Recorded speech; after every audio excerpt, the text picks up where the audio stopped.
नाज़रीन, इस वक्त आपको बड़ी खबर से आगाह करते चलें कि दिन ब दिन तहरीक लब्बैक पाकिस्तान की मकबूलियत में इजाफा होता जा रहा है और लोग दूसरी सियासी पार्टियों को छोड़कर तेजी से तहरीक लब्बैक पाकिस्तान में शामिल हो रहे हैं। नाज़रीन, इसी हवाले से आपको बताते चलें कि आज एक बार फिर तहरीक इंसाफ की बड़ी विकेट तहरीक लब्बैक पाकिस्तान ने गिरा दी है। तफसीलात के मुताबिक गुज़श्ता दिन गढ़ा मोड़ चाक नंबर 190 WB की मारूफ सियासी समाजी शख्सियत और तहरीक इंसाफ के सीनियर रहनुमा वाजिद लंगड़ियाल साहब ने तहरीक इंसाफ को छोड़कर तहरीक लब्बैक पाकिस्तान में शमूलियत इख्तियार कर ली है। इस मौका पर उनका कहना था कि अब मेरा मरना जीना सिर्फ और सिर्फ अल्लाह और उसके हबीब की खुशनुदी के लिए होगा।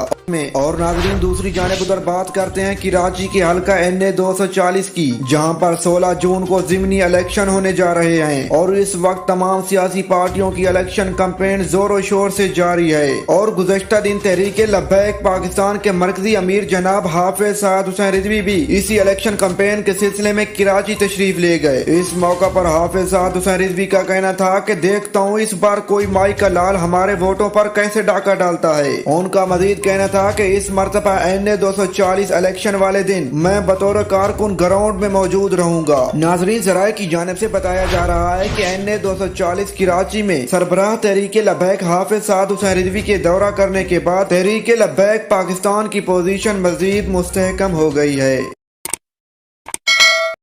Subscribe my YouTube channel. Press the bell icon, select all for more videos.